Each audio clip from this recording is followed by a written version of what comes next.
Are you able to see this? Yeah. Yes, we can see it. Thank you. And you can go ahead. All right. Thanks so much, Yes. Jay. Thanks, Professor Tooth, for the introduction and for some very interesting and important points that you have mentioned as part of your introduction. I'm happy to be here talking to you all about walking along Indian rivers. It would have been fabulous to be able to see the audience, but nonetheless, I must apologize in advance that I have a fever and that might make me sound or make me take me a little bit to gather my thoughts at some points. But I will try my best to take you through this presentation and also get questions from you. Um, I have been walking along rivers in India for the past 8 to 9 years, and I'd like to share some stories. But before I talk about how we've been documenting and amplifying riparian knowledge in India and building action for concerns and challenges around rivers, I do want to take a moment to say that as an able-bodied person, I think and usually we don't think about it, but as an able-bodied person, this allows me to do things that people with disabilities find challenging. And the other that I also don't want us to romanticize the idea of walking too much.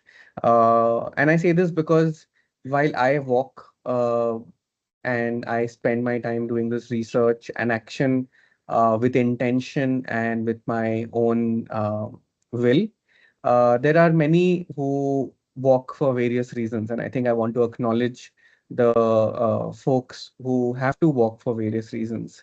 There are people who walk for their rights. This is a photograph from a right by a tribal group uh, walking for their rights to land. There are people who walk every day for collecting fodder, a large chunk of the pressure for which does fall on women. People who walk for water, kilometers and kilometers every day. And of course, people by their own self will also walk for self-discovery, walk for themselves. While I don't walk for the idea of self-discovery, walking by default rewards me with revelations about myself, helps me learn, grow spiritually, personally. But interestingly, walking is something, as we all know, is not new to humans. It is the way in which we have discovered the world. We have discovered things across the world. We have walked to the far horizons on every continent, and it's so natural as a phenomenon, so natural as an activity. But what's very interesting is that today, when we think of walking, mostly we imagine ourselves walking along roads. And my tryst with rivers in India actually emerged from an idea of how do you escape the road's tyranny, where a lot of documentation that we do, a lot of knowledge that we gather is actually driven by the presence of roads and the absence of roads. And these biases then creep into our research, into outputs, into actions that we take. And just let me give you an illustrated example of this. This is a map of the river Ganga in India. And I'm not sure if you're able to see, but there are red circles all along the length of the river that is marked here. And these are the points where there is a road bridge across the river Ganga. And what's interesting is if I show you the next slide, which is some of the popular spots along the river Ganga, which is where popular imagination about the river comes from, are all along these places which have roads and road bridges. What it does is we can see and we can do a statistical analysis if we want to say that we're probably seeing maybe 5% of what the river is. But how do we build our imagination about the river if we actually don't see the river and we get stuck with where the roads are? I run an organization in India based out of Calcutta called Vedatam India Foundation. We have two flagship projects, which I'll briefly talk about as I take you through the presentation and talk to you about a few stories. One is called Moving Upstream, as part of which we walk along rivers, learn about them, build communities along rivers. And as Professor Tut was just saying, that how do we protect, or do we even want to protect things that we don't know, things that we don't love, things that we don't understand? And the Moving Upstream Fellowship, in some ways, is trying to do that, where our fellows learn about rivers, we build community, we produce this knowledge in various forms, and I'll show you those in a bit. And from what we've learned from these journeys is what we have implemented through our project India Sandwatch, where we are working on a specific issue that concerns our rivers. Very quickly, these are the rivers that we have walked as part of the Moving Upstream project in India. The river Ganga, followed by the river Ken, Betwa, Sindh, Luni, and Mahakali. And I have also done some crisscross walking across the country, east to west, west to east, sorry. And together with the fellows at my organization, we have walked upwards of 8 to 9,000 kilometers along rivers in India, and it's given us a tremendous amount of insight. And I'm going to start with the first one, which is, where do people go when the river meanders? And of course, as practitioners of geography, as students of rivers, we understand that rivers meander, and more so in tropical countries like India. But uh, with the imposition of cartographic boundaries of the state, what happens when the river meanders? What happens when your land is taken into the river? This is a photograph from West Bengal where, for the first time, when I was walking along the river Ganga, this was probably in the first month of my 6 month journey, where I was asking questions regarding the river meandering and where do people then go when the river meanders. And this gentleman, an old gentleman, answered my question saying, there was a time when if the river meandered east and it brought up new land on the west, folks from the east would travel to the west bank, and the people in the western side of the river would actually give them space to live, and vice versa. And it was incredible to hear that there is still living memory of this kind of an uh, lived reality, a lived adjustment with the river as it meanders. But increasingly, state boundaries, the way they are fixed on a digital map or on a paper map, and how that restricts how riverine communities live, is something to think about. And do we even accommodate these in our imaginations as we build policies at state level? Um, there are enough reports that tell us about geogenic contamination of groundwater in the Ganga basin. And even in the case of Bengal, where this photograph is from, that we have arsenic contamination in groundwater in many parts. And there are implementations of projects by the state along with some corporates to build filters for clean water. This is from my walk about 8 years ago. Things have changed dramatically, and water distribution is a whole different story today. But in this case, water filtration system was set up in a village, which is actually on a river island. And within a few months of the operation, um, the water filter stopped. Was The operations for it had been stopped because somebody spotted a lizard near the water filter or inside the water filter. And what that meant was a lot of people who do not earn a lot of money were spending up to £2 every week to uh, buy water, and that's a huge cost. And these are things that we were only able to learn because we were walking along rivers and going to these villages. In fact, in this case, took a small boat onto the river island. Um, there are physical infrastructures that we're building along rivers in India, and we have been doing this for almost a century now. Uh, this photograph is downstream from the Farakka barrage in West Bengal, where there's a huge diversion of water that's happening from the Ganga River. And there's a feeder canal that feeds into the distributary of the Ganga, which is called the Hooghly or the Bhagirathi. And the riverscape is transforming rapidly. the people you see on the screen are uh, people who used to fish in the river earlier, but because of the changing riverscape, their fishing practice has taken a hit, and they are now looking for other livelihoods and also migrating to other places. These are challenges that people like us who are sitting far, say in policy rooms or designing projects, don't imagine or don't account for. But increasingly, especially when we talk about the rights of rivers, we have to think about the rights of communities who live alongside rivers, and how do we really make them part of the decision-making process? How do we account for them and build for them as well as we build projects? Um, Another tremendous piece of information that we have gathered as we walked along rivers is the inherent water practice and water knowledge that people have had. Uh, Sorry, Jayesh, were you saying something? No. Okay. Increasingly, this knowledge is uh, something that is not available readily. And in many cases, it's a good sign that this water knowledge is not available readily because people have easier access to drinking water. I don't want to romanticize traditional knowledge just because of my position, but there is a tremendous water knowledge that is inherent in communities who have lived close to rivers. In this case, we were sitting at a village square, and suddenly, between in 5 minutes from saying that we do not have any traditional water filtration techniques to kids in the village starting to draw what a simple water filtration system could look like.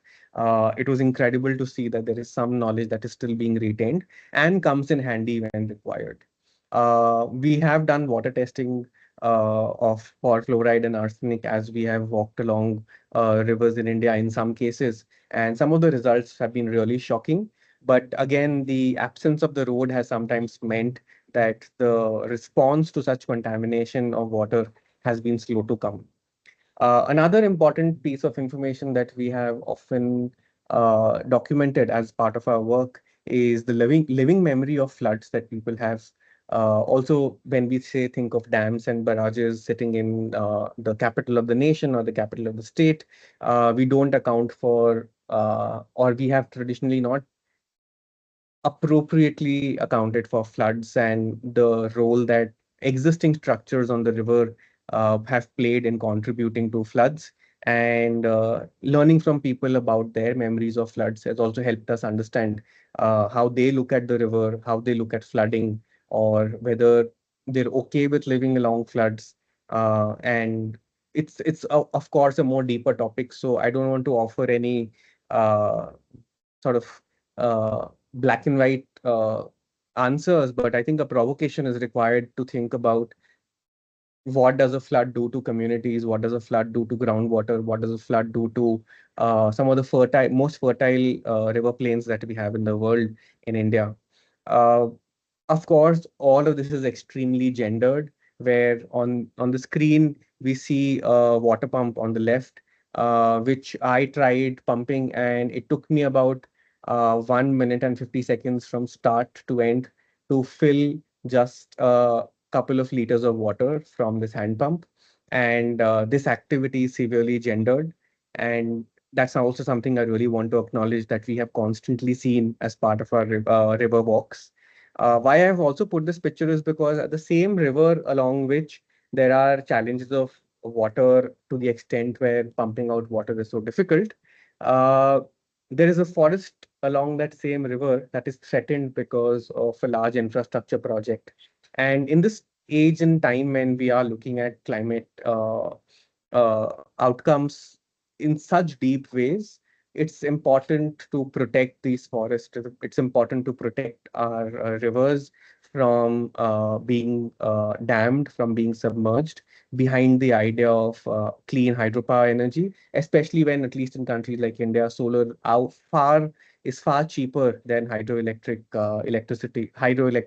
power, and where we also have still space to utilize existing hydropower capacity instead of building new hydropower capacity. Um, Communities have been incredibly generous in sharing their knowledge and in their hospitality for us. And a lot of our work completely relies on the generosity of communities, and we consider them as our primary stakeholders. We consider them as people who we want to represent, whose voices we want to amplify, and whose concerns we want to represent. We don't want to represent them, but we want to amplify their voices and represent their concerns as possible, and also try to address them. As part of the walk along the Ganga, we produced a documentary called Moving Upstream Ganga. It's available to watch freely now on YouTube. So, any of you interested in learning more deeply about the lessons that we learned from walking along the Ganga can go and watch the documentary.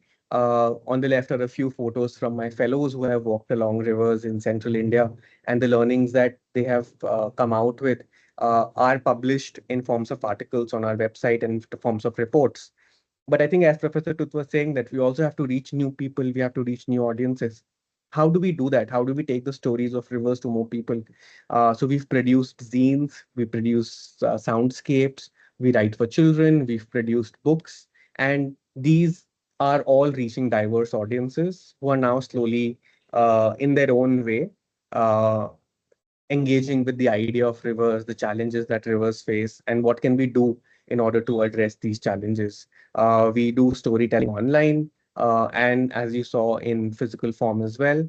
Um, but one of the things that has constantly been an issue that we have seen while walking along rivers is the issue of sand mining. And Priyank, who's going to speak after me, I think is going to touch upon this more. But I'm going to give you a very quick brief about what we are doing in relation to sand mining. And I think Priyank can talk more about his expertise and his in-depth knowledge on the issue of sand mining. After having seen this issue of sand mining along rivers in India so consistently along most of India's rivers that we have walked, we built a framework called the Sites of Violence Framework to understand what's really happening with sand, and what are the different points in the ecosystem where we are facing challenges, which can then become all these sites of violences, then become sites of intervention. And we have a project called India Sand Watch. It's an open data project. Uh, it's an environmental accountability project with an open data platform at its heart. And we're working with multiple collaborators to make sure we're able to look at this sector as a whole and address the challenges that exist in that sector. This is a view of the platform that we have. I'm happy to share the links later for you to look at it and peruse this with much more detail. Um, but we have over 2,000 reports that we've been able to archive on the platform as of now. We're producing various reports highlighting various irregularities within the sand mining ecosystem in India, official documents and how they are not equipped at the moment to really address the challenge of sand mining that we have in the country. There is media reporting that happens on the issue of sand, but because of the way the news cycle works, the issue of sand mining sort of loses public eye, public attention very fast. And it's only when something drastic happens that we really have attention back on rivers and sand. This is a photograph from a recent field trip that we did, where on the left, on the red circle, you see tracks or marks of sand mining, which are being made by large backhoes and excavators. And on the right side, on the yellow circle, is where you see endangered gharials, critically endangered species, and their habitats are being affected by sand mining. And this kind of activity is affecting biodiversity. It's also affecting communities. And these are challenges that we're taking head on. Um, we are engaging the youth in different ways and engaging ways to get them to think about the topic of sand mining, think about sand, think about where construction material comes from, and how can we reduce our own footprint as one way, but largely how do we take a systemic approach, because individual action is not going to solve the challenge. We have to look at this challenge at a systemic level. We are working with friends at the Berkeley School of Information to also leverage earth science, remote sensing information, and machine learning to predict mining activity. And I'll pause there. I think I'm at the end of my time. So if you have any questions, I'm happy to take them now. These are my contact details if anybody wants to reach out or check out any of the work that we have done. I'll pause there. Jayesh. Yes, thank you so much for taking us through a wonderful side of India about my society and policy part, especially the society. That's why I wanted your talk to be on the front, because I always wanted society to come first and then maybe understand the society and then come for the science. So yes, anyone have any questions? Yeah, you can please. Do I come up? Yeah, you can come up or you can ask. Thank you, Siddharth. That was a great talk, really. Thank you. Which is why I was keen for you to be involved in the program today. I mean, I highly recommend to everybody here and beyond to watch that Ganga. moving upstream Ganga film. It's great, and also the regular sort of reports from the walkers that have walked upstream and reported on rivers like the Luni. I think it's really inspiring, actually. And there's so many parallels with other countries that I'm familiar with. You know, we see the same sort of problems the world over, obviously with local cultural differences. You know, you talk about understanding traditional lay knowledges, living memories of floods, all those sorts of things. Anyway, that's a comment. The question, which maybe you're not going to want to answer online, so I'll try and phrase it. How supportive are governments at different levels of what you're trying to do, or are you finding a lot of obstruction? Thanks for that question. I think I'm happy to answer that online in terms of as far as knowledge generation is concerned, I think that's not something that or documentation is concerned, that's not where the friction is. But in cases where we work on the issue of sand mining, which is a very resource intensive sector, uh, incentives for official actors who benefit from the illegality are not aligned with incentives of civil society, which wants to A, safeguard rivers, B, protect biodiversity, C, protect communities, and D, also safeguard our tax money, because so much of the money that leaks from the system is what could have gone into public welfare. So in theory, yes, they should be aligned. But unfortunately, what we see is a very strong syndication of the state and non-state actors in carrying out illegality. So I do want to acknowledge that there are actors who, off the record, do access information and take action. But I would not want to jeopardize them by taking names. Yeah. No, of course not. Thank you very much. I look forward to communicating more with you in future. Thank you. Thank you. Yeah, so that was Professor Tooth. So thank you, Siddharth, for taking us through the entire Indian scenario. And yes, we are going to meet sometime in physically when I'm in India. So, so do you have any questions? Yeah, please. Yes. I was just wondering if you had any access problems on the walks along the river. Okay, so one of our participants is asking whether do you have any problems while you were walking down the rivers or up the rivers? Actually, no. We've not really had much access issues while on our walks. And I think it's interesting because the only times we have had access issues are around national parks or private property, which is held by industries. But apart from that, at least as far as India is concerned, it's very okay to be along rivers and to be interacting with communities. Of course, there is suspicion. Of course, there are questions. So we sit down and we also acknowledge the fact that we are on somebody else's land and in somebody else's village. So give them the full freedom to ask us the questions that they want us to ask, want to ask Yes. us. And after that, I think it's generally been a smooth journey. It does have its challenges, but in terms of access, I would say people have been very kind and generous. Yes, yes. So I think that answers your question. Yeah, just wondering. Yes, yes. So yeah, so like we also have the same problem whenever we go in field with total station or dumpy level. So people ask whether are you going to construct a bridge over there, or maybe if you're collecting some samples, they would come up and ask what are you going to do with that. So yeah, that's a same question that's being asked everywhere. So yeah, thank you, Siddharth. We can get back to you, and I will share all the links. I will share the documentaries as well. And yes, so now can we have Dr. Priyank Patel? Uh, Hello. yes, can you hear us? Yes, I can hear you. Oh, hi. This is fine. Hi. Yeah, so good afternoon. Hello. Yeah. You Though it's forgot to morning here. mention that we are also asked whether we are shooting a movie and people want to see what movie we are shooting along rivers. Yes, yes. No, I That's didn't went into that. So it many was of my regarding, surveys. yeah, Many yeah, of my it surveys have was. been disturbed because people want to see what movie we are shooting. With anyway, Yes. So yeah, right. so let me introduce Dr. Patel. So he's one of my mentors in President's University, Calcutta. So he is working in fluvial geomorphology for more than 12 years now. Uh, so so yes, please take over and enlighten us. Okay. Thank you. Thank you, Jayesh. Thank you, Professor Tooth, for organizing this. Hi, Siddharth. And hello to all the participants. So I'll talk briefly about two things. They are a little bit linked to each other, a little bit separate. One is about the sand mining issues, which Siddharth touched upon. And then I will lead into how Can you share can you your hear me? screen?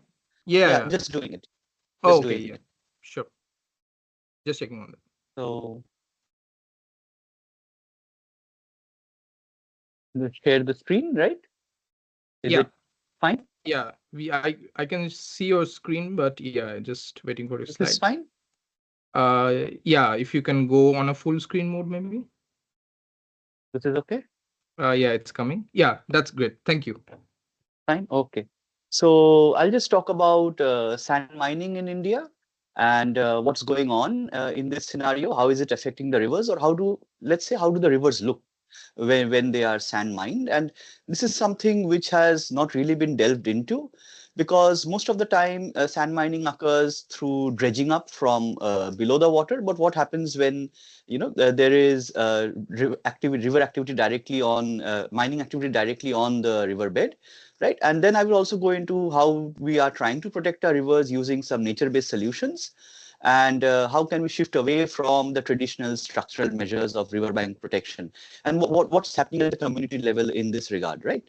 So sand mining from rivers, just a little bit to touch upon, is something that is very prevalent in India. With the boom in the real estate industry that has happened in the last 3 decades, sand mining has really increased in immeasurably, and almost all rivers of India are mined for sand because it's a very, very vital resource. It's considered a minor mineral according to the country's governance framework, and a lot of it is being taken up. And usually we mine both from the floodplain, we mine from the river bank, we mine from the riverbed, right? And I just want to give you a visual insight into what a river looks like. This is the Kaveri River in southern India, in near a place called Tiruchirappalli, and you can look at this up on Google Earth.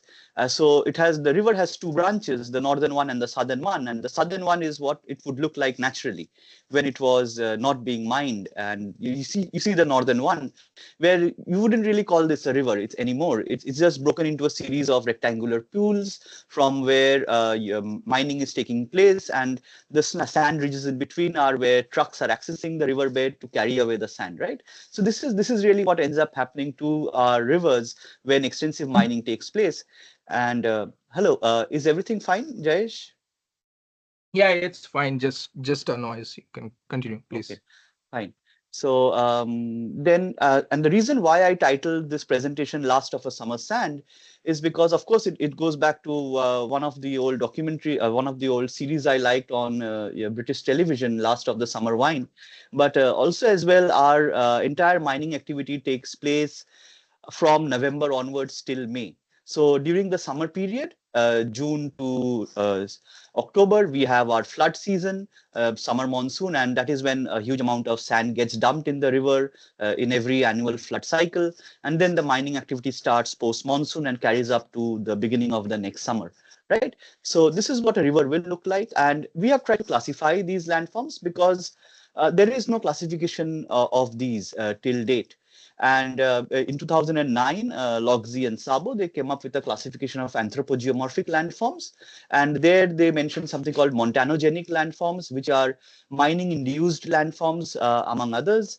And so we try to classify them as sand hollows, where you're scooping out the sand, but there is no groundwater seeping up or river water seeping through it. Sand pools, where you have scooped out so much sand that actually you now have water presence in these pools, as you can see here.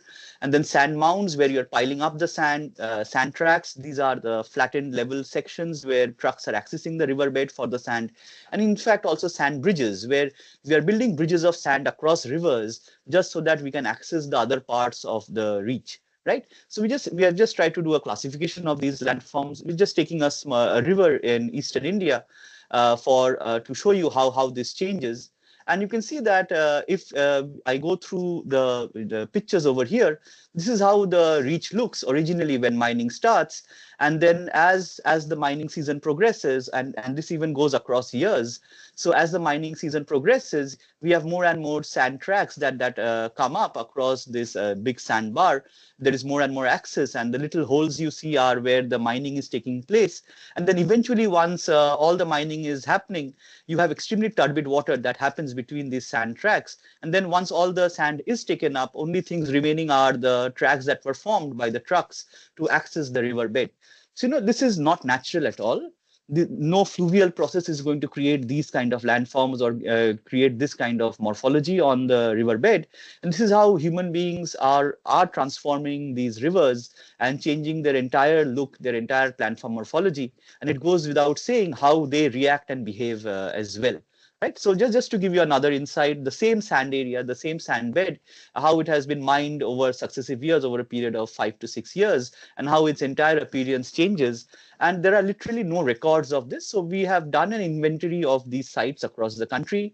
And as you can find a lot of these done by others on India Sand Watch. We'll be adding ours to that repository as well. And so this is how rivers are changing in our country. And also it gives us, through simple digitization of images, we are able to bring out the various patterns that are being created in the landscape and the various sand pools and sand tracks that are happening across seasons, right? And we can map these, how the human footprint is increasing while accessing these rivers, right? And also it does change the river behavior, as I was saying. So, on the right, you can see that we have, there are a series of sand pools that were created in between the truck axis where the mining did happen.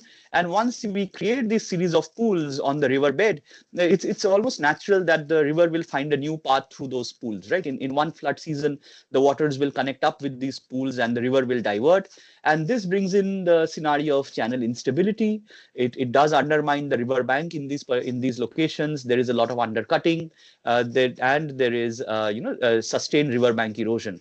And as Siddharth was saying us, about the sites of violence, there is also this fits in with this shifting of the rivers. Why? Because where the rivers are shifting, there the agricultural lands are being affected on the banks. And so you have a contestation between the people who cultivate for a livelihood to people who do sand mining for a livelihood. And so there are contestations between them. There are certain law and order situations in various locations where you have a very difficult situation between the cultivators on the land who want to preserve them and those who are mining from the riverbed and thus inducing the river to change and shift its course and thus gobbling up those agricultural lands, right? So this is again a situation that has arisen because of this mining. And also what it does is at the sedimentological level, it changes the nature of the river.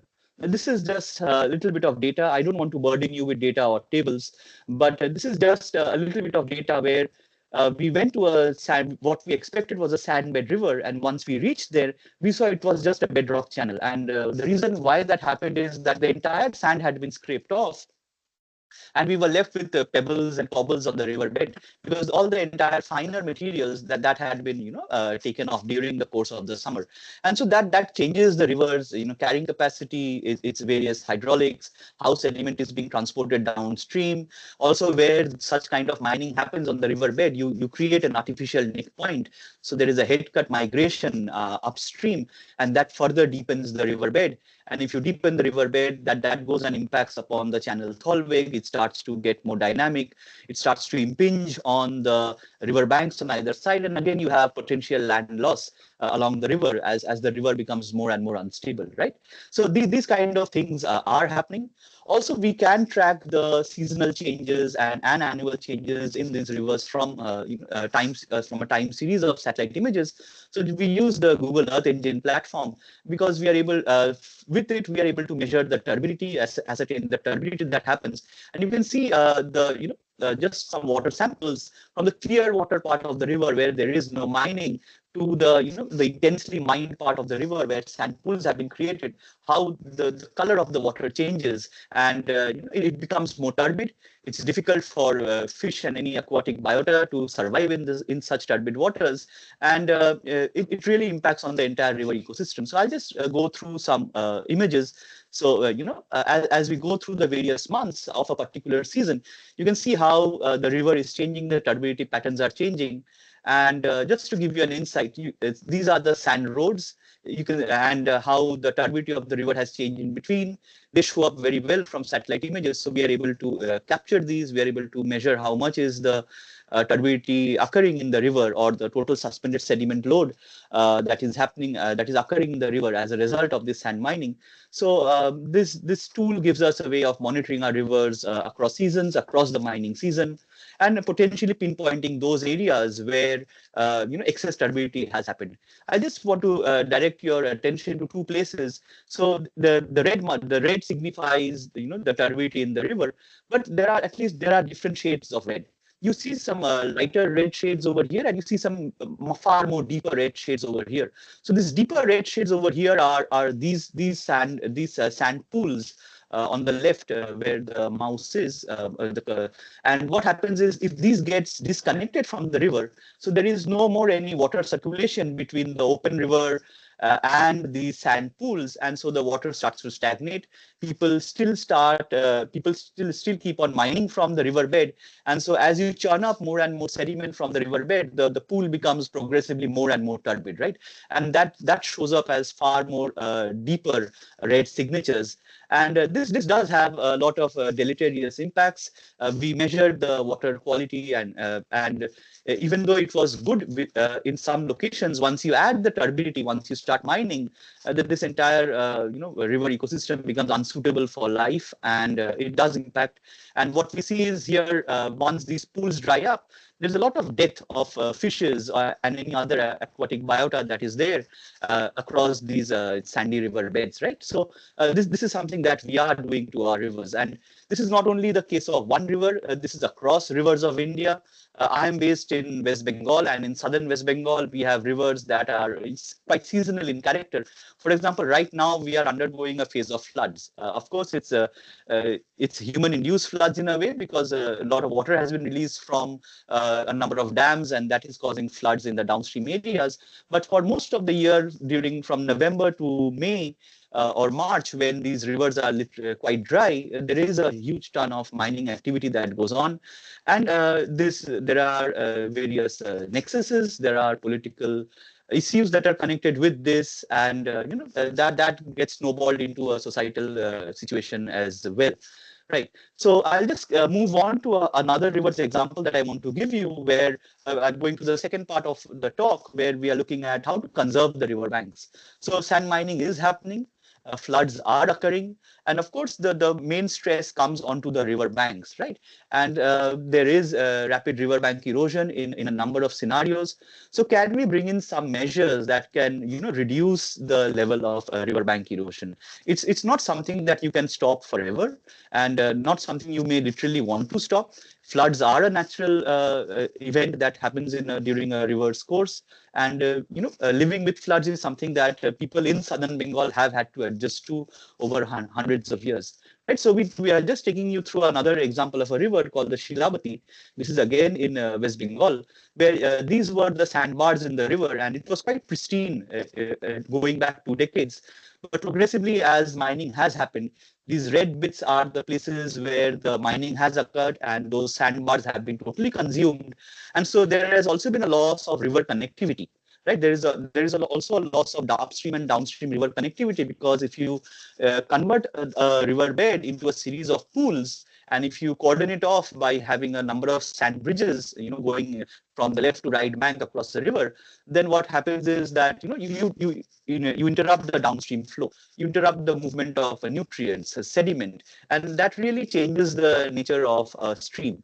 Right. And in this river, so not only do we have ongoing bank erosion, as I said, during the flood season every year, we have marked inundation. And the interesting thing is, in these locations, people adjust and live with the floods. And in fact, some of the typical adaptations are that you have homes that are built on stilts, because you know that the lower part of the floodplain is going to flood, and so homes along the floodplain are built on stilts. Many homes, they own vehicles, but they make sure that they also own a boat. Right, many homes also own a boat because they know that the flood water is going to come in and is going to stay for at least 1 to 2 months. And that's why the other adaptations are in these locations, that the kitchens or the washrooms in the homes, they are built on the upper floors, right? Because if you build them on the ground floor and your ground floor is inundated for 20 to 30 days at a stretch, then you don't have use of the facilities. So this is how people have adapted in these locations. And you can see this is from the global flood water data set or global surface water data set, where there are periods of inundation ranging from 1 month to 4 months along this region. And new flood inundation zones have come up. And this has also caused a change in the local economy, where people have shifted from agriculture. Traditionally, we are a paddy cultivation country where rice and fish are the staple food in southern Bengal. But people have actually now changed from paddy cultivation because of the flood scenarios to aquaculture, inland commercial fish rearing. And that has caused a large scale change in the local economic setup and in the presence of water bodies across this region. So when floods happen, we do have riverbank erosion. And this, we use the BEHI or BANCS, the bank's framework, to try and estimate what were the riverbank shifting rates in this region. And we found riverbank shifting rates per year somewhere between 1 meter to up to 5 meters per year. And so that's substantial, because if the river is taking up 5 meters of land per year in certain locations, within a decade, you are going to lose your entire agricultural land, you're going to lose your entire home, and you need to shift out. As Siddharth was saying, that there is a history of people shifting from one side of the river to another as a result of this riverbank induced migration. Right. So what can we do about it? Now, this is one project that we took up to see whether can we use some nature-based solutions. Traditionally, India has always relied on what we call structural measures. Structural measures as in, let's go and put a lot of cement on the riverbank. Let's go and concretize the entire stretch of the river. But a lot of literature has showed that, how cementing a riverbank on either side or converting the river basically into a canal, that really impacts on the ecology of the river, the water flow behavior. And eventually the river will silt up, eventually the river will outflank its embankments, and then it will go and cause floods in another area, and you need to create another series of embankments, right? So this has happened repeatedly in the Kosi River in northern Bihar, in eastern India, where you have a series of parallel embankments, because each time the river has overtopped those embankments and caused floods going into the next decade, right? So here we took up a project where we wanted to see that can we use some nature-based solutions? Can we modify the riverbank and install a local grass? This is the vetiver grass, and this technology is called the VGT, or the vetiver grass technology, where can we reduce the impact of the floods? That means by increasing, it's very simple hydraulics, by increasing the roughness along the river banks by the presence of vegetation, can we therefore reduce the velocity, or can we reduce the stress that is made by the flow on the river banks, and as a result, can we limit the amount of bank erosion? Right, so that is what we were trying to have a look at, and this is how the riverbank gets modified. And this is the saplings that are planted along the river bank. And once the riparian buffer has been constructed, the grass has fully grown. This is how the riverbank scheme looks. And this is a very, very community-based involved project. Why? Because the nursery to grow this grass is created locally. I'll show you some figures related to it later. And also the labor that is engaged to plant this grass, that is again recruited locally. And we have a 100 days work program where the government of India gives daily wages for working 100 days of during a year. And so people are paid a certain amount per day. So you can engage that labor locally. Also, the vetiver grass that is used over here, it's very good for essential oils that is used in the perfume industry. Its roots can also be used for local handicrafts. So once you create the nursery, you can supply these local goods to other industries, as well as use the grass from the nursery to undertake riverbank protection. So it's quite combined, and you can engage in local communities, self-help groups that are usually driven by women in these villages, and you can engage the local community. So we did 2 trial tests. And of course, we wanted to see whether the technology is working or not. So we need to see whether the soil nature was changing, whether the soil was really firming up, so to say, whether the banks were really firming up, they were becoming more resistant to erosion, right? And so we did some soil tests. And so this is how the grass grows. You plant it initially, it grows very quickly. Within a period of 4 to 6 months, it will reach over a meter or 2 meters deep into the ground. And the grass goes vertically. It does not interfere with other plant systems. It's non-invasive. So it's a very, very good vegetation that we have, option that we have for implementing. So we did a series of soil tests and plant and root tests, testing the tensile strength of the root, the various soil parameters. And we did see that there are changes happening along the river bank where we are implementing this grass. And we are causing changes in the soil bulk density. So you are having larger soil nodules, more cohesive, so they are more resistant to erosion. You are increasing the soil hydraulic conductivity, so you have more infiltration. And if you have more infiltration, then you have less amount of runoff from the banks, so you have potentially less chances of soil sheet wash and soil being washed off from the river bank.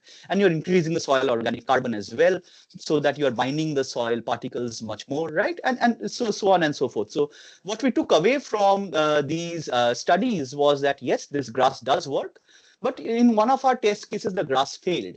And the reason why the grass failed is because poor management. So it's not enough to plant the grass, but in any kind of nature-based solutions that you employ across the world, whatever is indigenous to India. But if you look at, and it's also been trialed in Europe.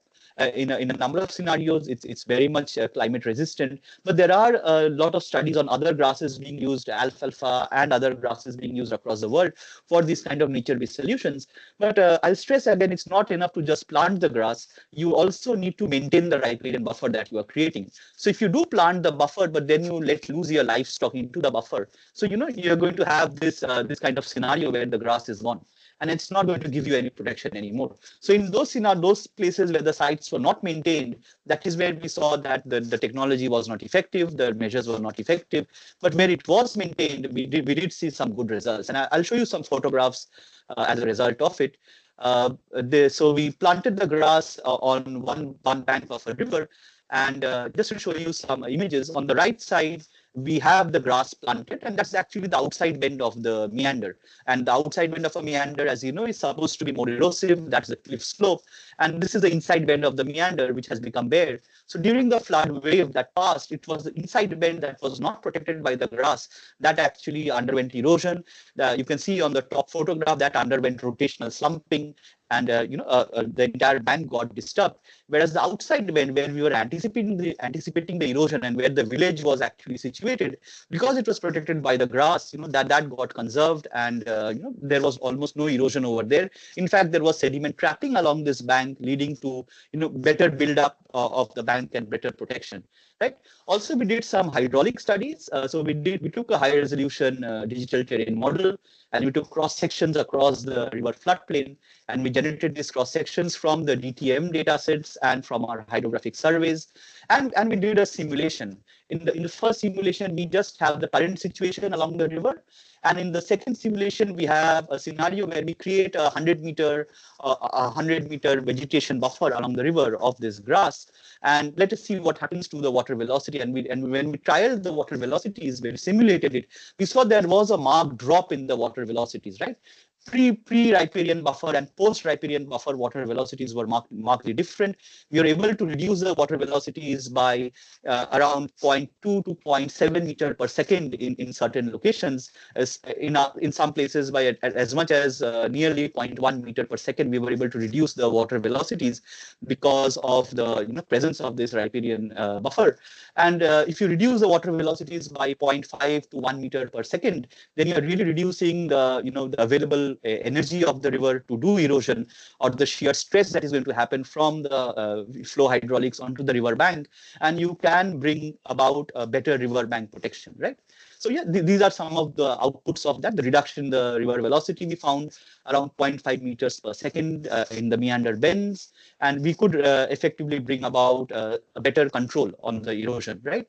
So just to give you, so is it effective cost in a cost benefit manner? Yes. So this is it just takes around 2,200 pounds to set up a nursery. And if you look at the entire riparian buffer installation, say if you want to do it for a 600-meter bank of the river along a stretch, it takes around 7,200 pounds to do that. Whereas if you go for concretization and creating entire cementation embankments, it's far higher. It's a 10 times, 20 times higher cost, right? So we have discussed these issues with the local local government officials. There are, there are sometimes pushbacks in those regard, and I'll come to that. But this is more cost effective. And what we have also proposed is that at least those embankments that you have already created with cement or with earth, you at least plant the grass on those embankments. So you stop the erosion of those embankments, because it's an annual cycle. You create an embankment, that embankment lasts for a couple of years, then you have a big flood, that embankment gets breached. Again, you have financial allocation to create those embankments, right? And what are the problems with implementation that we have seen? So as anywhere across the world, so in India, government red tape works very slowly. So people only take cognizance that, oh, we need to plant the riparian buffer once actual flood has happened, once erosion has happened. So sometimes there is little prior planning, right? So say the flood happens, it's October, the flood has gone. We have realized there is erosion in a certain location. And then the plan gets drawn up, the funds get sanctioned. And it is by the time you end up planting the grass along the riverbed or along the river bank, it's April. Okay, because you have lost 6 months in taking your decisions through your red tape. And so then you plant the grass in June, and you have or in April, and you have the next flood coming again in August, right? So you don't give enough time for the grass to grow. Sometimes you use the wrong variety of the grass, right? And so we have tried to talk with the local block officials or the panchayat, or that is local governance officials, how to bring this process forward, how to prior sanction, at least you give the grass 6 months to grow so it can do its job, right?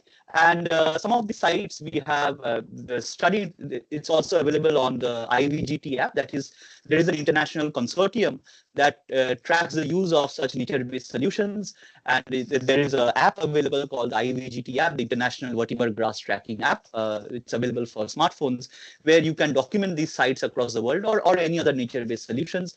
And so we hosted our results onto that site, showing how if you plant the grass early, how it can be effective, and how it can also further local village level development through other goods like local handicrafts and perfumes, right? So yeah, thank you.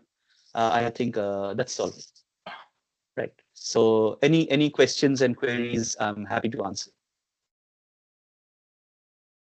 Yes, so thank you for taking through this. And yeah, it has been quite a flashback for me. I've been also in 18, I guess. I've seen some of the works then. Yeah.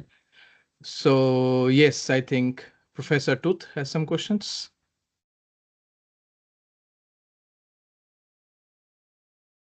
Comment and a question. Thanks, Priyank, for that talk. It's really good to you to follow up, I think, from what Siddharth was saying, showing the sorts of science society links in various ways, how science can lead to improved monitoring and classification of a obviously a major problem. There's things for human geographers there. You talked about the changes to the river leading to sites of violence and so on, but also the positive links, how science and the monitoring of the effect that the grasses have can lead to positive community-based projects and improved river management. So I had a couple of questions. One is, you talk, obviously, for today, you talk about river sand mining. Is coastal sand mining also a problem in India?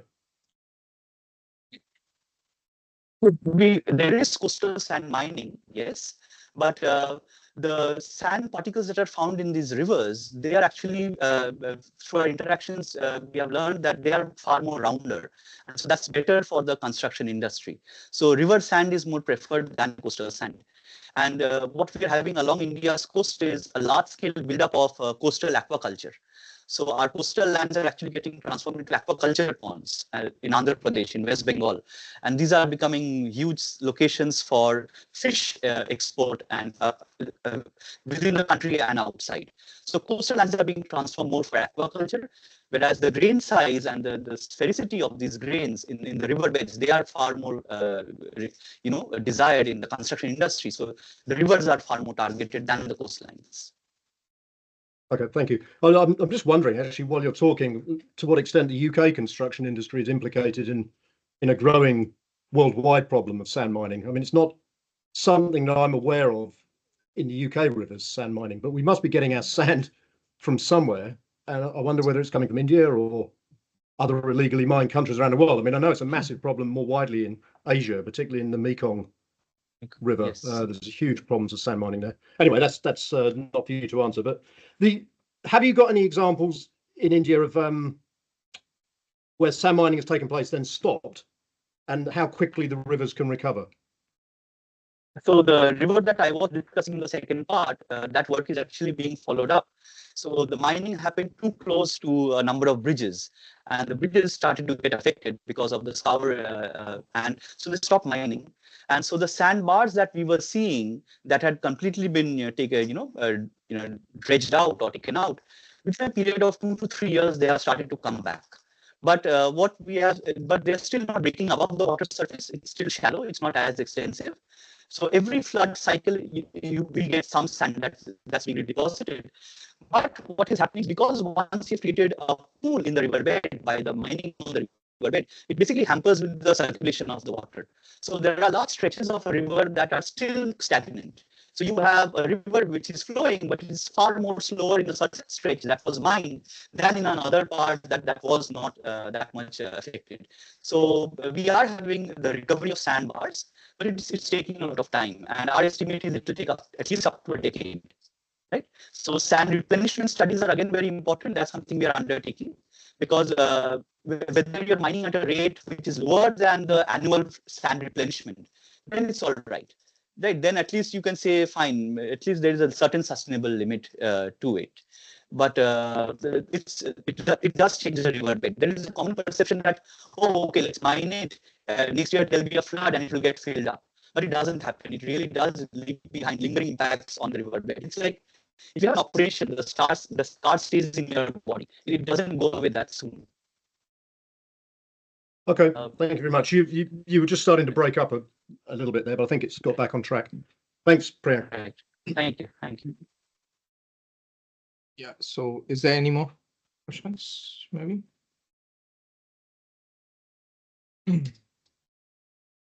So I had a question. So the things that you saw, like the sand pools that you say, so do they behave like something like potholes when there's a flood coming in and it's drilling down with some cobbles from the bedrocks, something like that? Or like, do you yeah, go ahead. Yes, yes. So have you observed them like pre and post flood events or something, if the diameter has increased or something like that? No, we don't think that they behave like potholes as such, because Mhm. potholes have very defined boundaries within which your Yes. hydraulic action and the circulation can take place. And this is very loose, friable sand. So, you are creating sand pools on the riverbed while you're mining. But then in first flood wave, you will actually distort the contours of that. So it doesn't mean that your hydraulic drilling or action takes place only limited to that area. Right? So the contours keep on changing, the sizes keep on changing across seasons. Okay. Yeah, that's why I asked. Thank you. So yeah, that's it. Okay, so we will have a tea break for now. So please be with us, and we will come back after 10 minutes break, 15 minutes break.